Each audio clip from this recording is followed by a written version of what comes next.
you have to suffer. You have to travel, you have to physically be there. So that's the difference between the two. But when Allah says siru fil ardi as opposed to siru alal ardi, travel in the land and not on the land, the difference is what? Mufassirin mentioned the difference lies in that Allah subhanahu wa ta'ala is not talking about merely just traveling. He's talking about, and I'll give you an example, when you use the word in reflects to someone having deep concentration in something. For example, you said, do you know so and so? You say, yeah, he's into sports. Meaning what? He's into sports. Meaning he's really into following the sports or playing that sport. Or being into something, meaning he's got passion for that stuff, for example. So and so is into karate, so and so is into this. When you use the word in, it reflects on the fact that they enjoy that or they have a passion for it and they like to do that thing.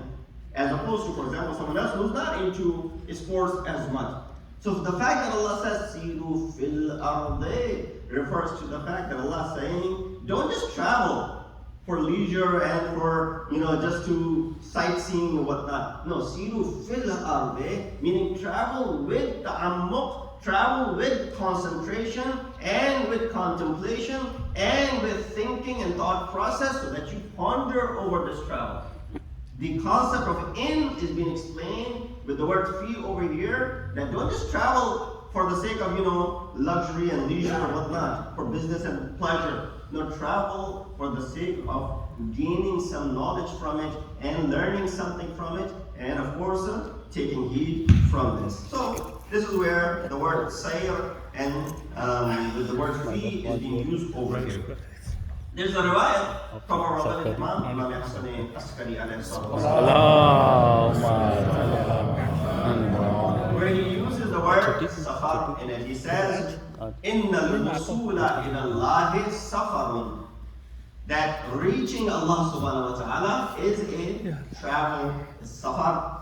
Meaning what? It's a physical ascension to Allah subhanahu wa ta'ala. La yudriku wa la yudraku illa bi inqita'il layl, which cannot be undertaken unless it is in the darkness of the night, in the depths of the night.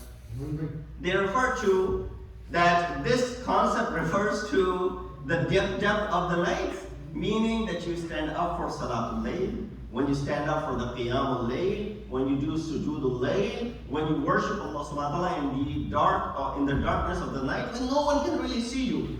Only at that time, you're able to travel upwards and you're able to travel to Allah subhanahu wa ta'ala. So therefore, of course, you and I do not have the same ascension and the Mi'raj of Rasul, but Rasulullah also traveled when the ayat of Quran reveals that Subhanallah asra bi'abdihi min al-masjid al-haram ila al-masjid al-aqsa. When did that happen? It also happened at the night time.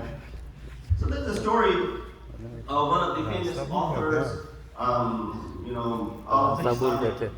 world, by the name of Faizik Ash'ari. Have you heard a great deal that I've spoken about him before as well? Someone who tapped into fiqh, into usul, into history, into politics, in akhlaqiyat, in philosophy, in mantiq. There isn't a science from the Islamic sciences and philosophy and whereabouts that he has not written anything about it. He's written about all of those things. When you look at, for example, the Quran, he's got Tafsir al-Safi, for example. When you look into, Falsafa and Irfan, and you look into Akhlaqiyat, you got Mahajjat al-Bayda, for example. And then you got other books of his that he has written and documented and talked about all of these different sciences. So, of course, he was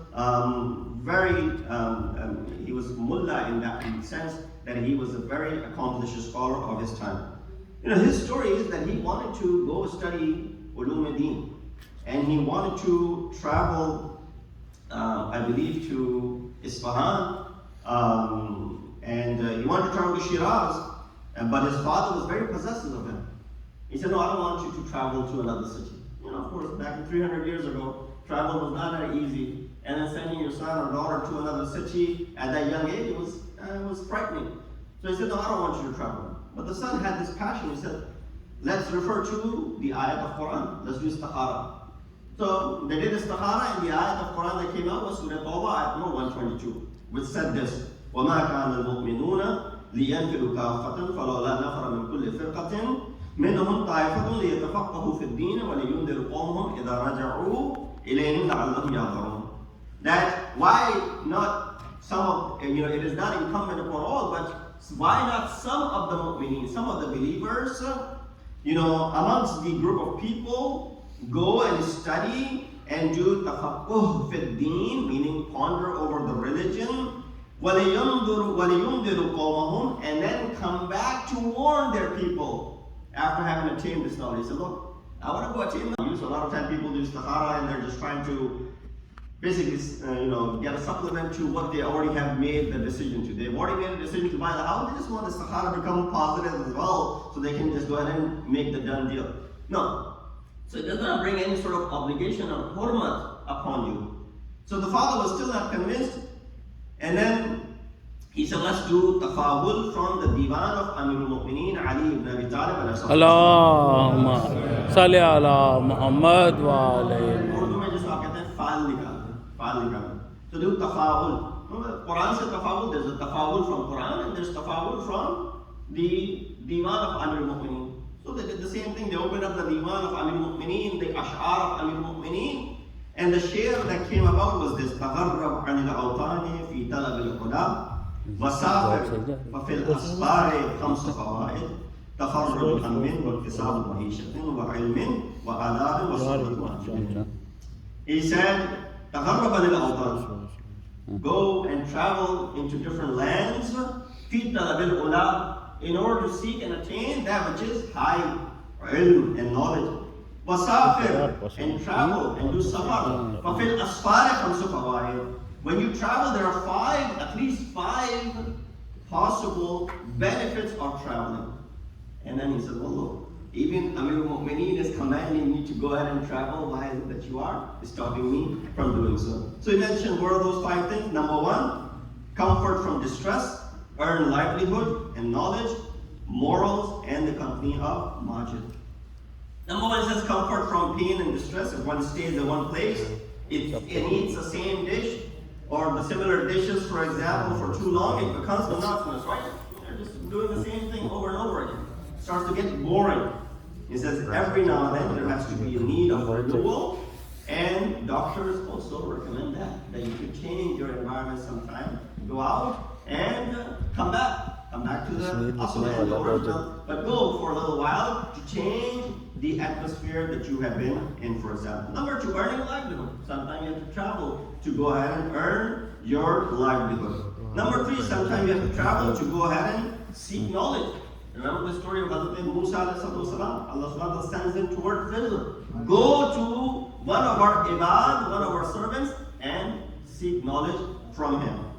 And then to attain good morals, because when you travel, you come across different cultures, you come across different ethnicities, backgrounds, cultures, and religions, and you learn, good or bad from them, but you filter that out and you keep the good stuff from them. So sometimes you learn some morals and ethics from certain places that you've never seen before.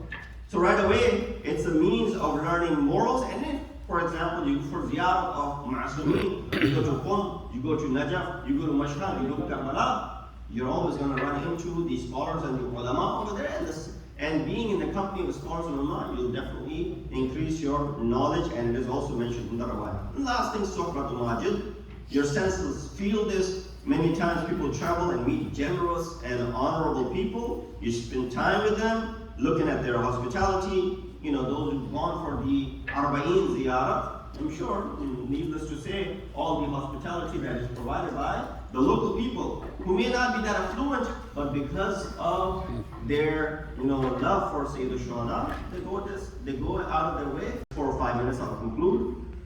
Is one of the objectives, and by travel that you attain, is increase in your tolerant levels, or the levels of your tolerance. How you're able to see different cultures, when you have knowledge of them, when you see them, and that's one of the beauties of where we live, here in the United States of America, where you have all these different backgrounds of people around you. Imagine going to a country where there's only one nation, or maybe very little migration over there, immigrants over